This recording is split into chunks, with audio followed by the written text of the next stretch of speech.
Good morning and welcome to the Citizen Sports Blitz, brought to you by Velocity Sports Performance in Peachtree City.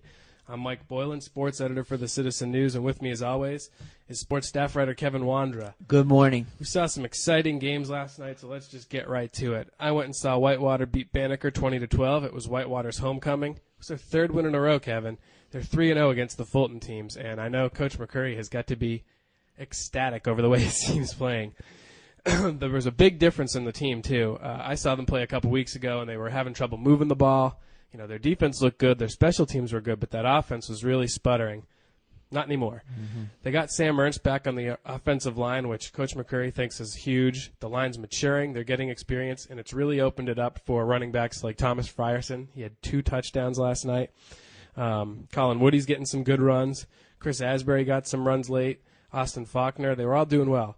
They're maturing, they're getting the experience, and they're doing a great job. That's 5 touchdowns in 2 games now for Thomas Frierson, so obviously something's going right with the offensive line. Overall power running game, excellent. Defense, tough, stingy. They held Stephen Falks, the wide receiver from Banneker, huge wide receiver. You got Asbury back there on defense, Ian Parsons, Kevin Fleming, shutting him down. Very impressive. Whitewater, 3 in a row. They're really coming on now. That offense is coming together. And you have given their defense a new nickname, the Crimson Swarm defense. Well, I think, I try to make note of who's getting the tackles, and several times last night, well, more than several, it was like 6 Whitewater players, so it's hard to pick them out. There was a big pile of them. So I'm sure I'm going to miss somebody, but Zach Mann, Chris Asbury, Thomas Richard, Kyle Bowman, they were all really good on defense. Ian Parsons had an interception to save the game really late in the game.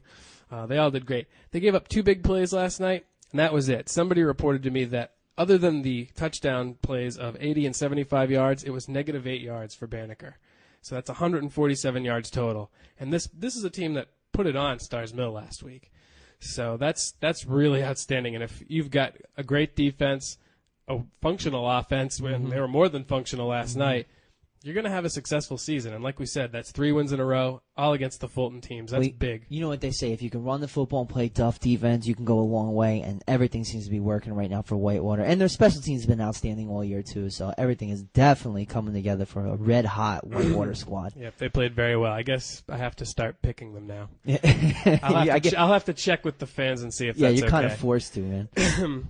Now, when you saw Stars Mill McIntosh, looked like it was a little one-sided. It was. Stars Mill won. They beat McIntosh 27-0. One of the top storylines from that game, making his first career varsity start in place of starting quarterback Matt Sweat, sophomore Miles J. looked very good, very efficient, completed 17 of 25 passes for 1 touchdown, a 12-yarder to Dan Ellis. Jay threw no interceptions either. He got off to a rough start. He fumbled on Stars Mill's opening drive, but bounced back, played a very, very good game in place of Matt Sweat.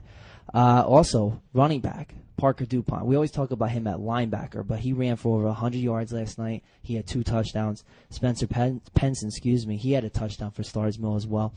Another key aspect of the game, Stars Mill's defense was outstanding.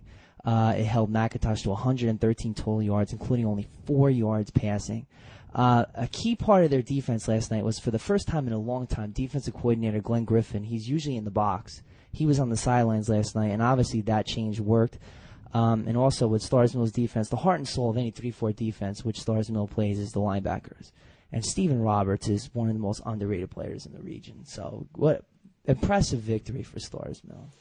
Well, that seems pretty good. And the defense has been fairly consistent all year, outside of last week. Right. I mean, they've done pretty well. It was a good bounce-back game for them coming off of last week's loss.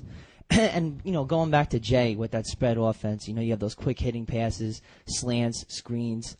Wow. I'm just impressed with his play. And you have to wonder, that's a tough situation there at quarterback. He's got Matt Sweat at quarterback, Miles J. They have 2 pretty good quarterbacks. We'll see what happens in 2 weeks when they play against Whitewater. And some teams have had success rotating quarterbacks, too, so that could be something, to see.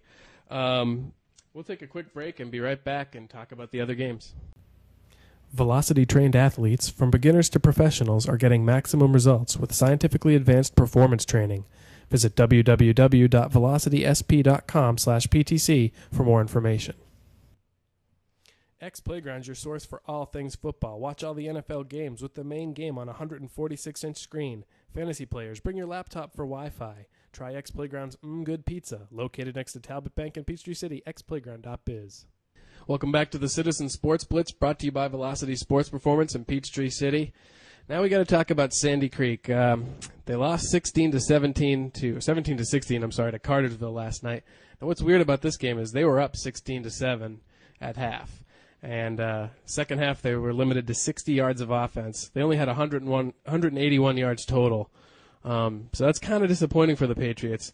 Early on, they got 2 touchdown runs from Josh Williams. Zach Lopez added a field goal, missed on an extra point early with one of the touchdowns, and that kind of factored in.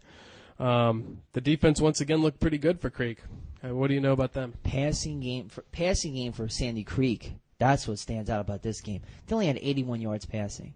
Standout wide receiver Braxton Lane had a huge game last week. He only had 2 catches for 19 yards. Wow. That, to me, was the difference. That's probably the reason why Cartersville won this game.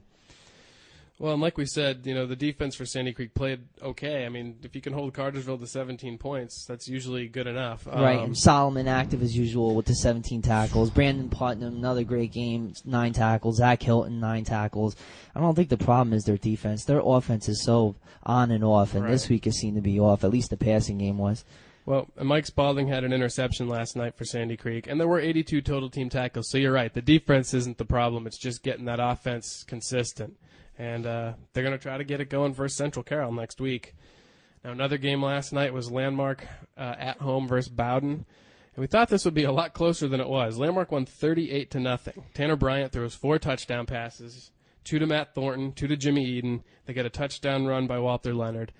That's what this team looked like last year. Moody was spreading it out to Eden and Thornton, and they were getting all those touchdowns. So I know Coach Kenny Dallas is excited to start the region schedule with his team looking like he thought they were going to look at the beginning of the year. And I think that's Landmark's highest scoring game of the year thus far. I believe it is. And the defense pitches a shutout.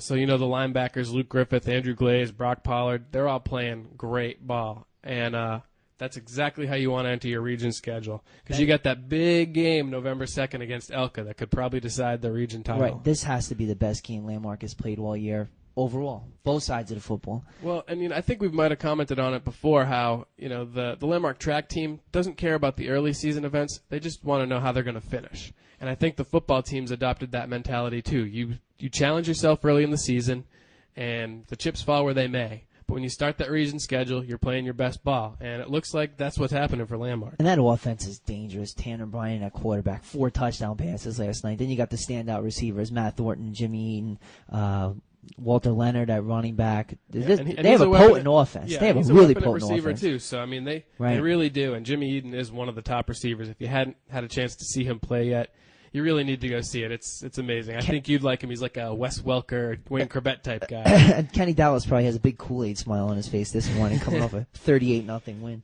But no smile is bigger than our boys over at Our Lady of Mercy. Yep. 3 wins in a row. It's the first 3-game winning streak in school history.